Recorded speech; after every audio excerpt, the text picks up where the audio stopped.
Hello बच्चों, चलिए प्रश्न को पढ़ते हैं। प्रश्न में दिया है झालर फिम्बरी एक विशेष प्रोटीन से बनी नलिकीय संरचना होती है और रोम जो पीली होती है छोटे क्रिस्टल के समान तंतु होते हैं जो कोशिका के बाहर निकले होते हैं। तो इस प्रश्न की मुख्य अवधारणा है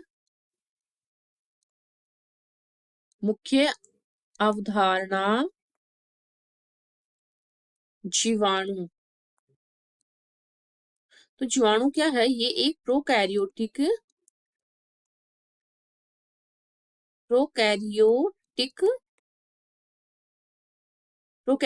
जीव होता है। प्रोकैरियोटिक जीव होता है और ये क्या होता है, इसकी संरचना, इनमें जीवाणुओं में शोषण के लिए मीजोसोम उपस्थित होता है। मीजोसोम उपस्थित होता है।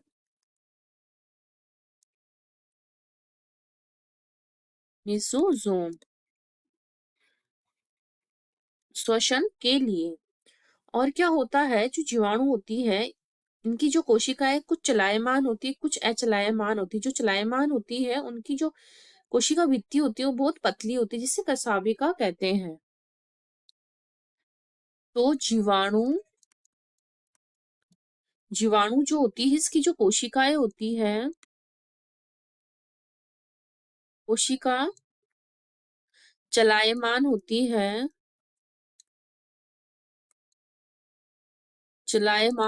है, तो उसे क्या बोलते हैं, उसकी जो कोशिका भित्ति होती है वो पतली होती है। पतली संरचना मिलती है। और किसकी होती है वो पतली संरचना? वो कोशिका भित्ति की होती है। और इस संरचना को क्या बोलते हैं? कशाभिका बोलते हैं। कशाभिका बोलते हैं। और क्या होते हैं, इनकी संख्या अलग अलग होती है और ये अलग अलग नंबर में भी उपस्थित होते हैं। और जीवाणु की सतह पर कुछ कुछ क्या पाए जाते हैं? जीवाणुओं की सतह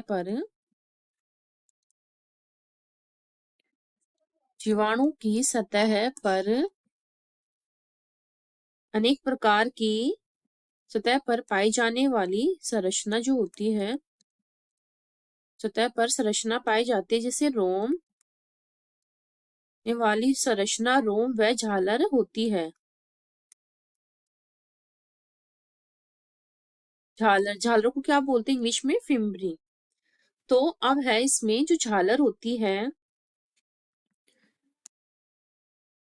झालर ये क्या कार्य करती है? झालर इनकी गति में सहायक नहीं होती है, जीवाणु की गति में सहायक नहीं होती। गति में सहायक नहीं होती है। ये हो गया हमारे झालर के बारे में। और झालर क्या है? ये एक लघु शुक जैसे तंतु है। ये जैसे तंतु है जो कोशिका के बाहर कोशिका के बाहर परिवर्धित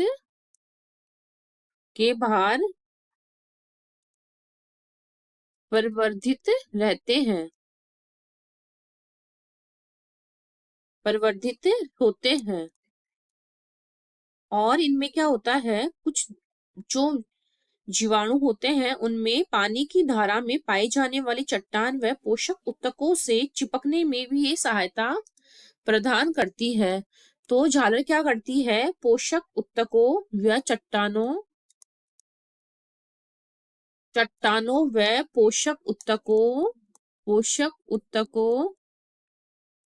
पोषक ऊतकों से चिपकने में सहायक होती है। और इसमें क्या आएगा? अब है जो फिम्बरी है वो क्या करती है? फिम्बरी नहीं, सॉरी, जो रोम होते हैं वो क्या है? रोम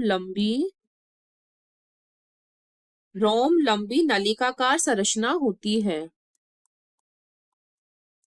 नलिकाकार संरचना होती है और जो कि विशेष रूप से प्रोटीन की बनी रहती है।